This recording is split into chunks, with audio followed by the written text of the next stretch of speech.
Hey everyone, it's Final Round and my name is Jordan and welcome to week 2 of the NFL for Sunday. And once again, there will not be any Cleveland Browns in this video for your safety and for mine. So I've done a recap on Sunday's picks in a previous video, but it was a 5-1 day. So hopefully we can have a better day than that. I know a lot of people had really good week ones. Hopefully we can carry that into week 2. So you will see images that come up on the screen. Those will be from a data app called Outlier. There's a link in the description. It'll give you a 7-day free trial for Outlier. So as first pick, I'm going to say sorry to Steven from Just a Bet Outside. I haven't watched your video, but I did see your thumbnail and I did see this guy in the thumbnail, but I don't know what you took from him. So I'm going to go with Cooper Kupp over 0.5 touchdowns. It's an anytime touchdown at plus 100. I know a lot of people are going to probably go with his receiving yards and his receptions, and I think those are all great. He got 21 targets in week 1 once Puka went out, but I did have to go dig up some data when it came to him playing without Puka because Outlier, it went back to 2023, but he played with Puka in all of those games. So he did have a touchdown in week 1 after Puka went out, and he just got peppered with targets. Matthew Stafford and him are obviously best friends. They get coffee every morning together, 14 receptions.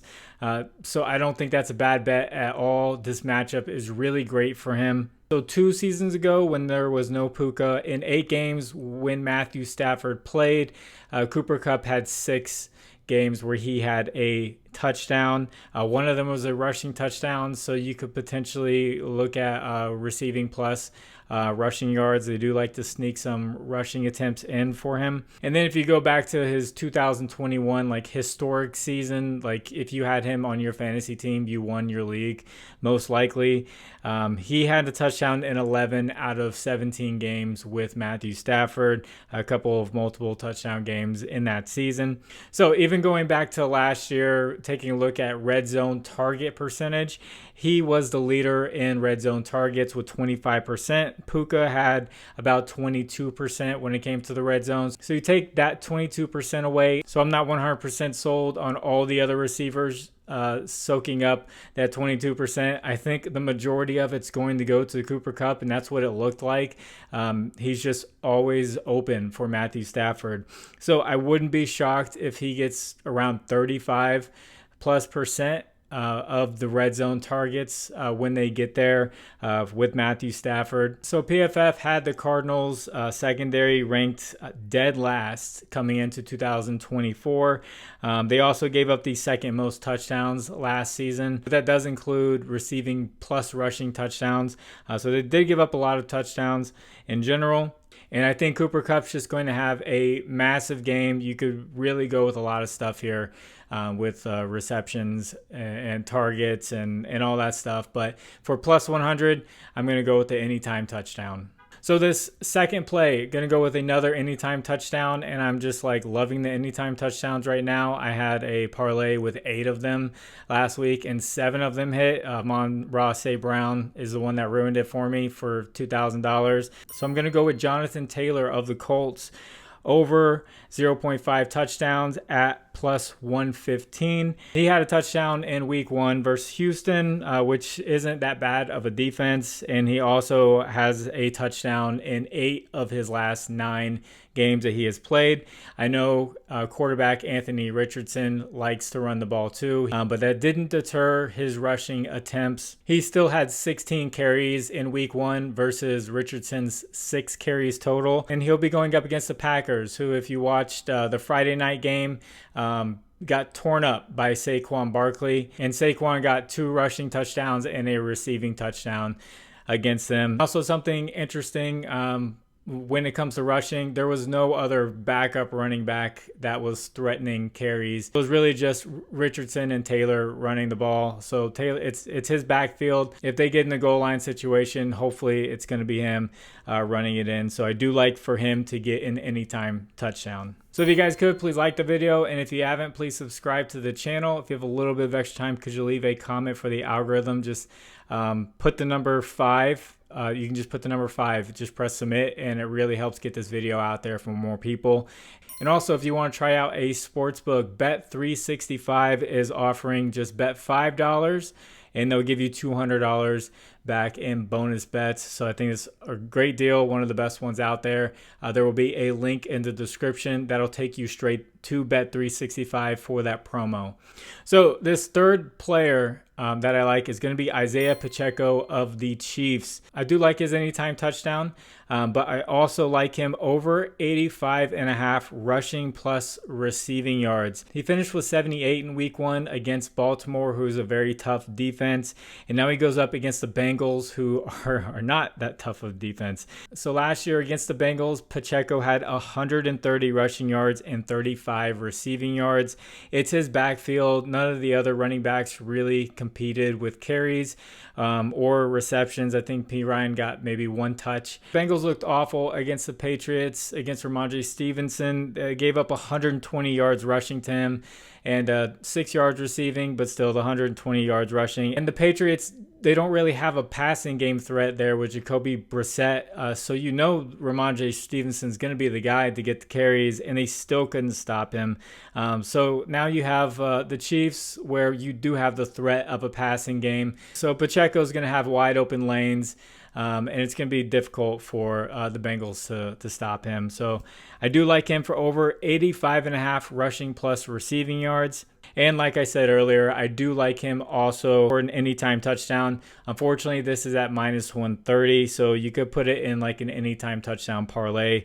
He has had a touchdown in 8 of his last 9 games played, and he had 1 in week 1. So this fourth player, let's get a quarterback in the mix. I like Brock Purdy over 236.5 passing yards at minus 115.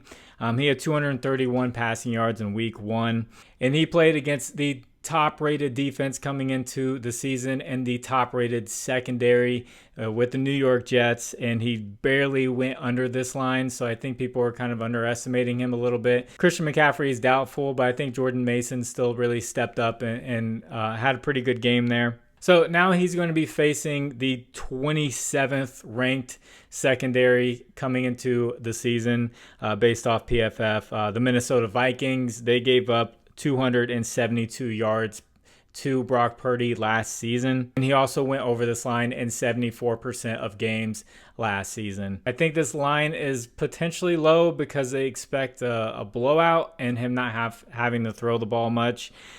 We did see the Vikings be somewhat formidable, but they played against the Giants, who looked awful with Daniel Jones. But there's potential there that Sam Darnold and the Vikings offense could keep things interesting for long enough to where Brock Purdy can go over this passing yards. We shall see, but the secondary is just awful with so many weapons around him.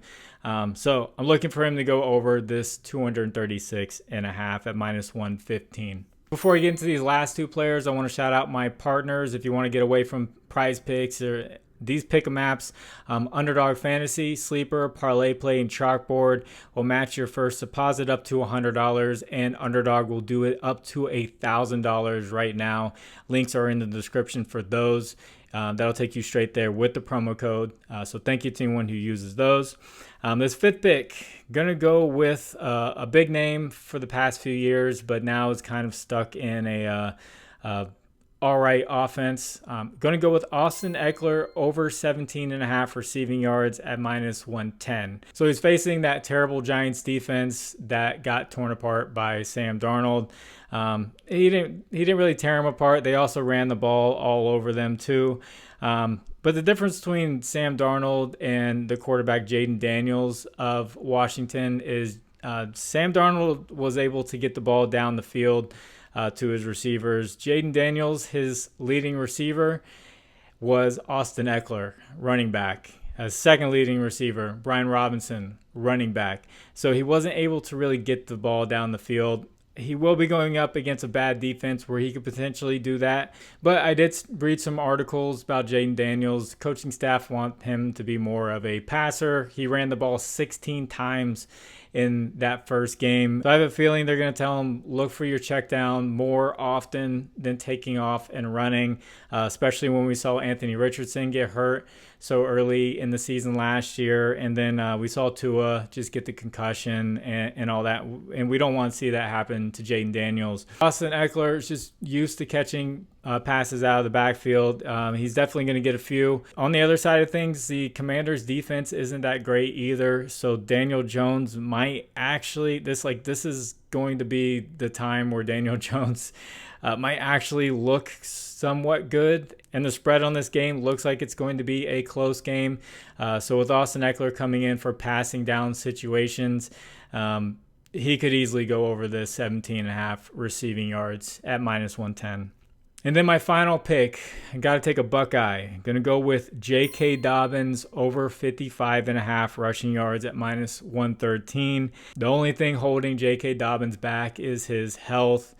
But he was healthy in week 1 and he looked great. He ended up with 135 yards rushing on 10 rushing attempts. Looked like he was back in his Ohio State uniform. So now he goes up against the Panthers, who gave up around 80 yards to Alvin Kamara, and they gave up 180 yards rushing total. The only downside here with J.K. Dobbins is the backfield carries are pretty much split evenly with Gus Edwards, but he is definitely the more explosive back. So in this matchup against a really bad Panthers defense, and in a matchup where they could get the lead early and just want to run this thing out, I do like him to get 55.5 rushing yards. So if you would like to discuss lines further, I have a Discord. Link is in the description. It's free. It's not a premium or VIP or anything like that.